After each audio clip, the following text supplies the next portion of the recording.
Halo teman-teman, kita kembali lagi di kelas logika dan teori himpunan. Pada hari ini kita akan membahas terkait dengan pembuktian pernyataan berkuantor. Ya, jadi ada kuantor universal, kuantor eksistensial maupun gabungan dari beberapa kuantor.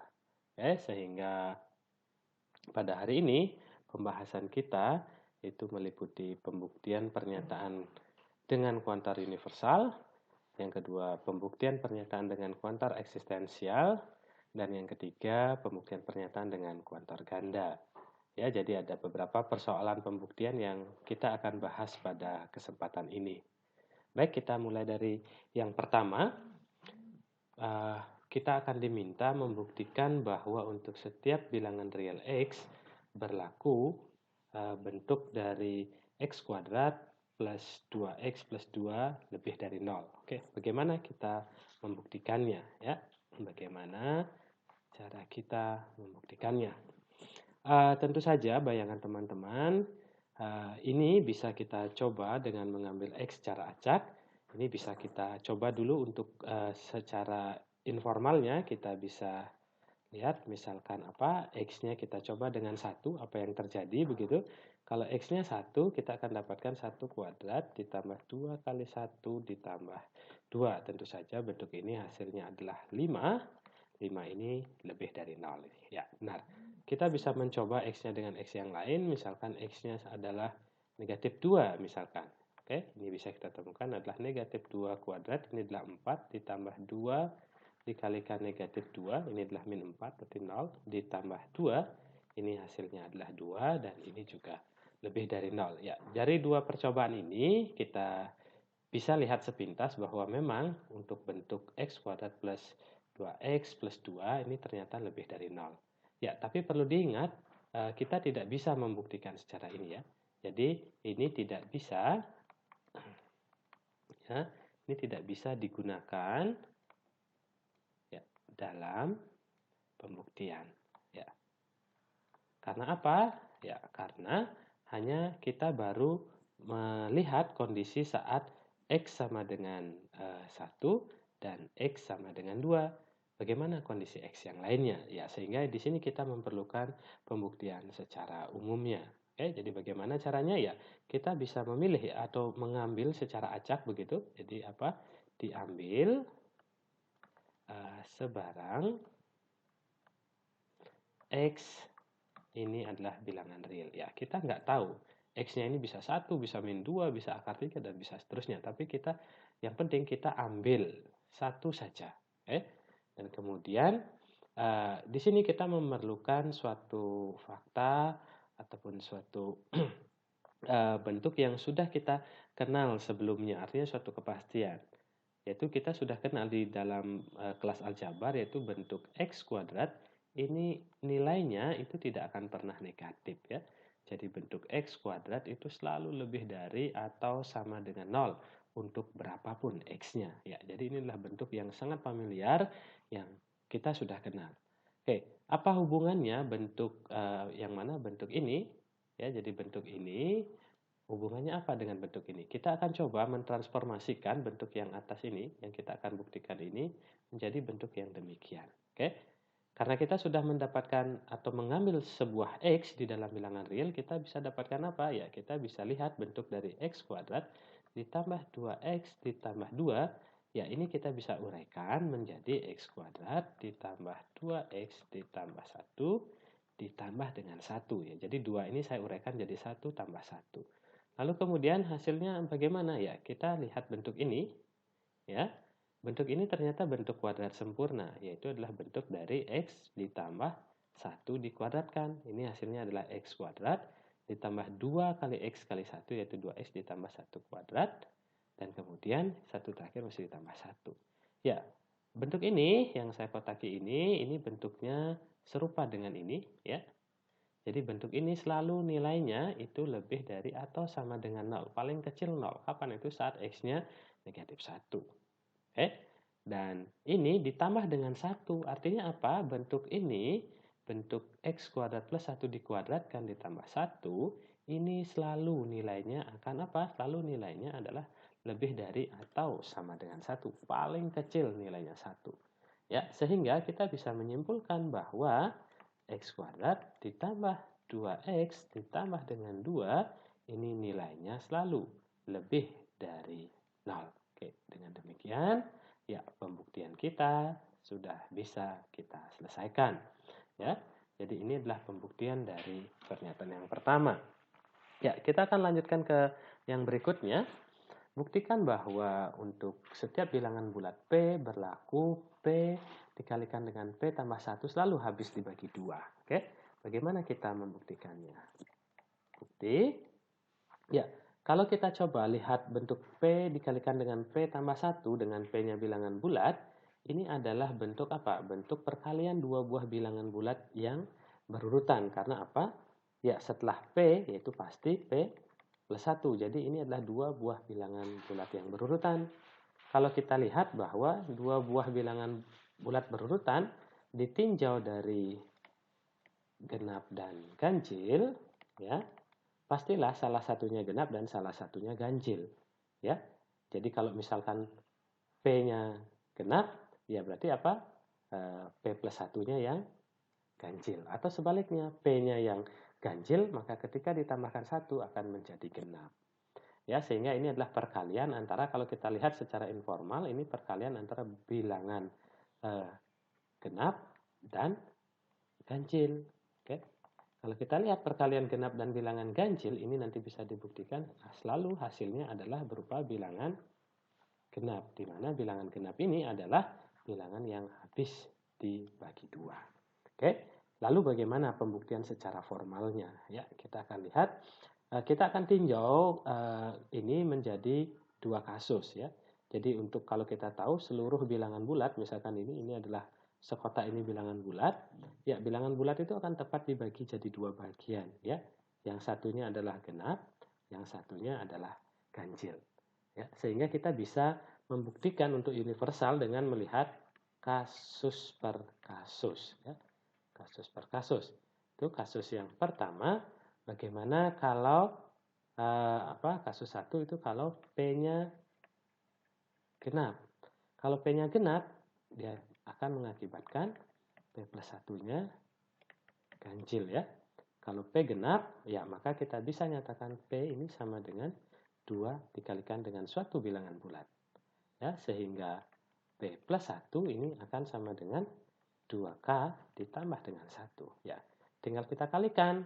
Tinggal kita kalikan, berarti P kali P plus 1, ini hasilnya adalah 2K kalikan dengan 2K plus 1. Ini akan sama dengan 2 dikali K, 2K plus 1. Ya, ini bisa saya gantikan, ya misalkan jadi 2 kali misalkan T. Ya, dan ini hasilnya adalah bilangan, ini adalah bentuk dari bilangan genap, ya, sehingga P dan P plus 1 dikalikan habis dibagi 2. Oke, untuk kasus yang kedua, dengan cara yang sama, ya, misalkan ini ganjil, berarti apa? Berarti P plus 1-nya yang genap. Oke, ini bisa, kalau P-nya ganjil, berarti P ini adalah sama dengan 2 kali L ditambah 1. Ya, sehingga P plus 1-nya akan jadi apa? Ya, P plus 1 ini tentu saja akan jadi 2L plus 1 plus 1, ini akan menjadi 2 kali L plus 1. Jadi 1 plus 1, 2, itu adalah 2 kali L plus 1. Ya, tinggal kita kalikan. Setelah dikalikan, ini akan menjadi 2L plus 1 dikalikan dengan 2 kali L plus 1. Ya, akan sama dengan 2 dikalikan dengan 2L plus 1 dikalikan dengan L plus 1. Oke. Ya, ini kita bisa misalkan 2 dikalikan dengan S. Nah, ini juga ternyata bentuknya adalah bilangan genap. Ya, jadi untuk kedua kasus 1, ya, untuk kasus 1 untuk yang P-nya genap diperoleh perkaliannya dengan P plus 1 genap, dan kasus yang kedua untuk P-nya ganjil juga diperoleh perkalian P dan P plus 1-nya juga menghasilkan bilangan yang genap. Oke, jadi Ini salah satu alternatif juga untuk membuktikan kuantor universal, yaitu dengan cara melihat kasus per kasus. Tapi kasus per kasusnya yang diharapkan dilihat itu adalah agar secara umum bisa memperlihatkan seluruh objeknya. Yang dimaksud di sini adalah berlaku untuk seluruh bilangan bulat. Oke. Dan yang ketiga, ini untuk kuantor eksistensial, buktikan bahwa ada bilangan bulat Y yang memenuhi. Oke. Ya, jadi bagaimana buktinya? Ya, kita harus dalam kuantor eksistensial kita harus memperlihatkan keberadaannya, ya. Jadi kita harus memperlihatkan keberadaannya. Yang Y-nya yang mana ya, kan gitu kan. Oke, sehingga kita harus mencari nih nilai-nilai Y-nya. Oke. Misalkan Y-nya sama dengan 0, apakah memenuhi? Ya, kita tinggal lihat 0 kuadrat min 5 kali 0 plus 6. Ini hasilnya adalah 6, ya jelas ini tidak sama dengan 0. Jadi Y sama dengan 0 ini tidak memenuhi. Tidak memenuhi yang diinginkan, yaitu Y kuadrat min 5Y plus 6 sama dengan 0. Ya, jadi dengan melihat ini ya kita belum bisa menyimpulkan apakah ini tidak berlaku atau berlaku. Kita masih perlu mencari nilai-nilai Y di sini apakah ada atau tidak. Ya, tentu saja bentuk ini adalah bentuk yang tidak asing lagi bagi teman-teman semua. Bentuk dari Y kuadrat min 5Y plus 6 sama dengan 0 ini adalah bentuk persamaan kuadrat. Ya, kita bisa cari solusinya dengan cara memfaktorkannya. Oke, misalkan ini hasil pemfaktorannya Y demikian sama dengan 0. Hasil kalinya adalah plus 6, penjumlahannya negatif 5. Itu berasal dari min 3 dan min 2. Sehingga dari sini solusinya adalah Y sama dengan 3 atau Y sama dengan 2. Ya, ini adalah cara kita menentukan atau cara kita mencari ya cara atau proses ya. Proses menemukan nilai Y. Jadi ini adalah prosesnya. Sampai sini adalah prosesnya. Lalu yang kita akan tuliskan di bagian bukti formalnya ya. Jadi dalam di sini bukti formal yang kita tuliskan adalah tinggal apa? Ya. Ya, jadi kita bisa lihat, mohon maaf, jadi ini bisa dipilih, oke. Jadi dipilih Y sama dengan 2. Oke. Setelah dipilih itu apa yang kita akan dapatkan? Ya, kita akan diperoleh Y kuadrat min 5Y plus 6 ini akan sama dengan 2 kuadrat min 5 kali 2 ditambah dengan 6. Ini hasilnya 4 dikurangi 10 ditambah 6. Ya, hasilnya sama dengan 0 sesuai dengan yang kita inginkan.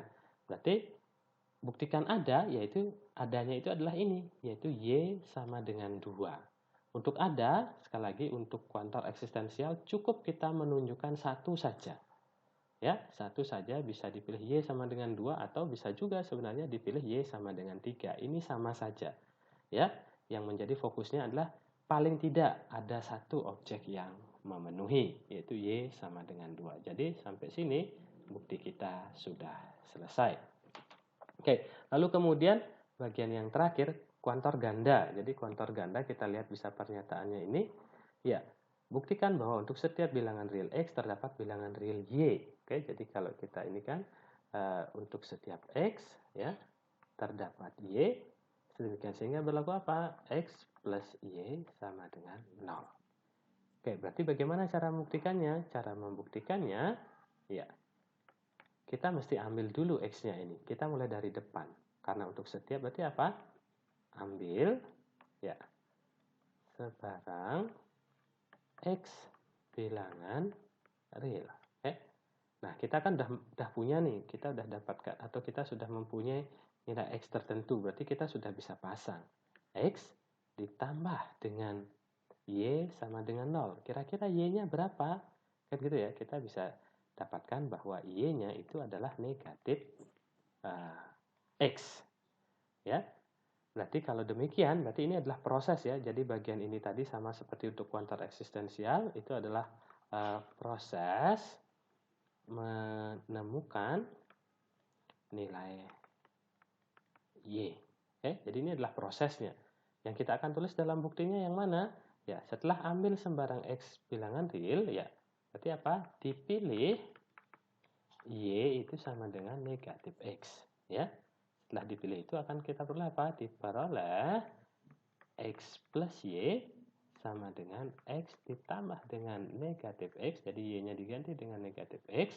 X ditambah negatif X hasilnya akan 0. Ya, sehingga ini sudah selesai. Oke, jadi karakteristiknya di sini adalah nilai-nilai Y yang kita pilih itu sangat bergantung pada nilai X. Ya. Berapapun yang kita ambil X-nya, kita cukup dengan memilih Y-nya itu adalah negatif dari X yang diambil. Ya, misalkan sebagai contoh ilustrasinya, ya, misal X-nya adalah 5, ya tinggal kita pilih, ya, Y-nya adalah negatif 5. Tinggal dicari negatifnya saja, sehingga X plus Y ini sama dengan 5 ditambah dengan negatif 5 sama dengan 0. Ya, jadi ini adalah ilustrasi dari pernyataan yang di atas. Oke. Berikutnya untuk soal yang terakhir, buktikan bahwa terdapat bilangan real A untuk setiap bilangan real B sedemikian sehingga A kali B sama dengan B. Nah, ini menjadi bentuknya agak berbeda dengan yang tadi, yaitu terdapat A, kemudian untuk setiap B sedemikian sehingga A kali B sama dengan B. Ya, berarti apa yang kita lakukan adalah ya memilih di sini ya. Kira-kira bilangan mana yang berlaku demikian. Jadi sekali lagi A yang di sini tidak akan bergantung pada B yang kita ambil. Ya, kita bisa coba dengan mengambil beberapa B gitu ya, berapa A yang harus kita pilih. Oke, A misalkan B-nya 3 sama dengan 3, misalkan B-nya min 2, kemudian B-nya ini adalah setengah misalkan. Ya. Jadi A kali 3 sama dengan 3, A kali min 2 sama dengan min 2, A kali setengah sama dengan setengah. Kira-kira A-nya berapa? Ya. Ya, sangat mudah sekali di sini dalam proses yang ini menjadi proses ini ya, proses menentukan A. Ya, tentu saja ini bisa kita tebak dengan mudah bahwa Bahwa A-nya sama dengan 1 ya. Lalu apa yang kita tuliskan dalam bukti formalnya? Kita cukup menuliskan dipilih A sama dengan 1, kemudian ambil sekarang B bilangan real. Oke, kita akan dapatkan bahwa A kali B sama dengan 1 kali B sama dengan B.